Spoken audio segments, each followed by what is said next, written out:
This is the second of our revision lessons, and we'll be looking at when to open one no trump and also at how you would respond to this bid when your partner opens one no trump. We'll cover different responses, including those with balanced hands, weak takeouts and game forcing bids, and we'll also have a quick look at the Stayman convention to revise that. I won't be covering transfer bids in this lesson as my students haven't been taught transfer bidding yet. Also, please note this lesson is for students learning Standard English Acol, as taught in the UK. If you're learning your bridge in another country, then you may be taught different guidelines for opening one no trump. We teach students to open all balanced hands that have between 12 and 14 high card points with an opening bid of one no trump. Remember that balanced hands are the shapes listed here. And the thing to remember is that you can only have one doubleton.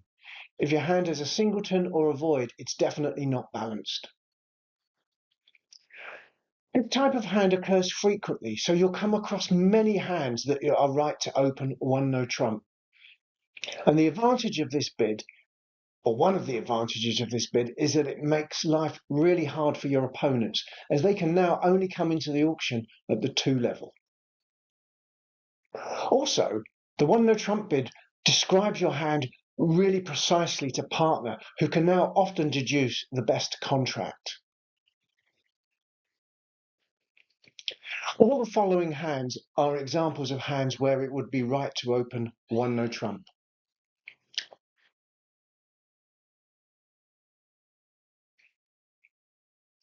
The third example is quite important. Remember to treat all 5-3-3-2 shapes as balanced.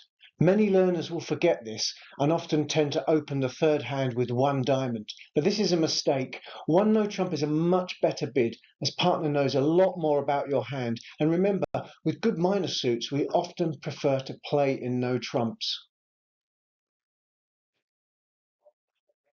Put ourselves across the table now as the partner of the player who's opened one no trump and work out how you should respond.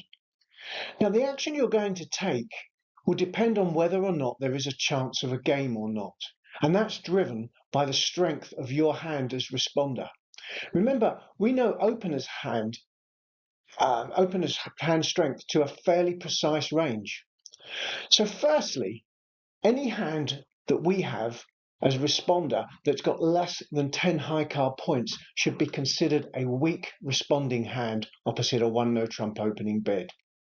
That's because there are very few prospects of reaching a game contract. Even if opener is maximum for their bid and they hold 14 high card points, then between us, even if we have 10 high card points, there are not enough points for a game contract. So in this situation, we must either pass the one no trump opening bid, or sometimes we would look for a safer contract at the 2 level, providing we've got a long diamond, heart or spade suit, and we can then make a weak takeout bid in that suit. And we'll see more of that on the next slide. Secondly, if we hold 13 or more high card points in our hand, then we are sure that even opposite a partner holding a minimum one no trump opening bid of 12 high card points, there are now likely to be enough points for a game contract. So, as we learned in lessons 5 and 6, we should treat our hand as strong and either bid 3 no trump or make some other forcing bid, which we shall see in a few slides' time. And that leaves us with some awkward hands that we shall call intermediate strength. For these, if we hold 11 or 12 high card points, we can't actually be sure whether or not a game contract is likely. It will depend on how strong our partner is. So here, our most likely option is to bid 2 no trumps, which would invite our partner to bid game in 3 no trump if they are maximum for their bid, or simply to pass. But there are some other tools we can use now. If you remember, a few lessons back, we introduced the Stayman convention. And sometimes the Stayman convention is really useful for working out how to respond to an opening one no trump. So here, with weak hands, often it's better not to use the Stayman convention. There are some cases where it applies, but generally you can get into more trouble using it if you're not fully careful here. So we'll look at a few examples of that. But with other hands, either the intermediate and strong strength, if we hold a 4-card major and exactly 4 cards in either hearts or spades or both, then it will often be useful to use the Stayman convention, and that might help us find a better contract and describe our hand better. Let's look at the first set of responses on our roadmap. When we have a weak hand, we've got 2 options. We can either pass and we'd leave partner to play in 1 no trump.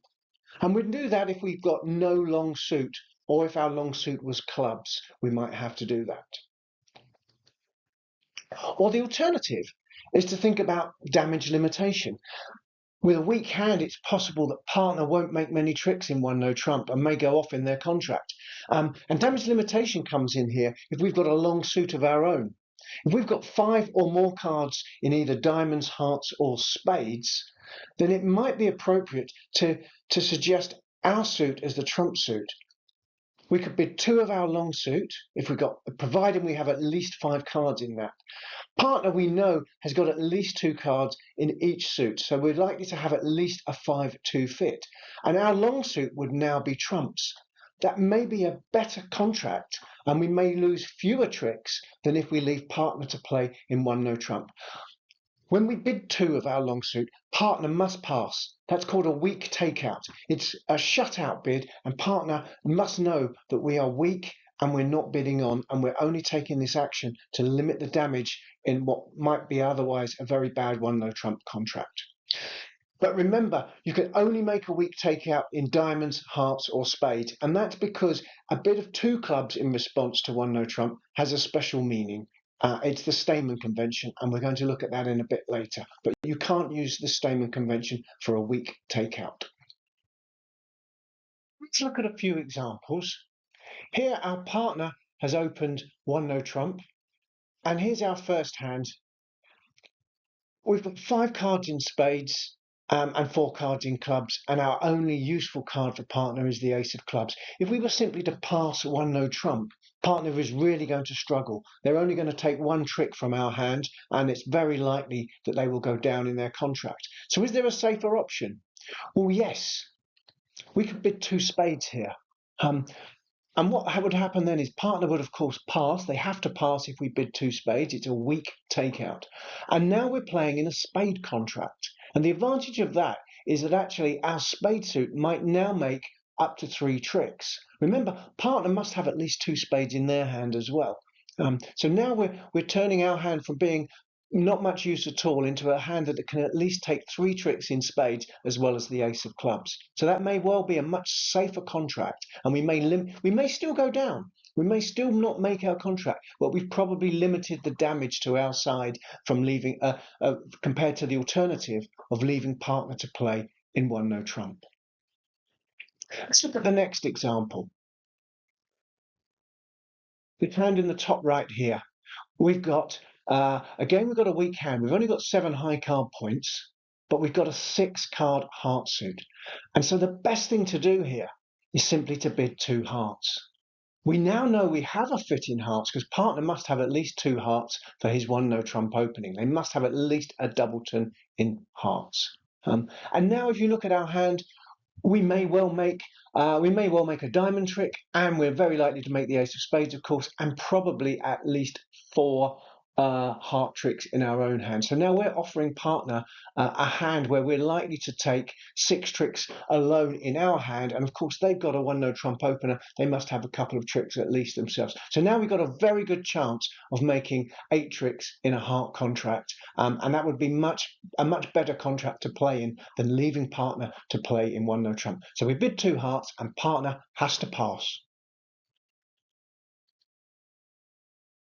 The third example here, we've got a long diamond suit. We've got some nice hearts, 4 good hearts there, ace, king, queen. So we've got quite a few points.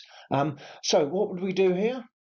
Well, again, The key to this hand is thinking about our diamond suit. Our diamond suit is utterly useless if we leave partner in one no trump. He's not going to make many tricks setting that diamond suit up. So we're far better off to play two diamonds.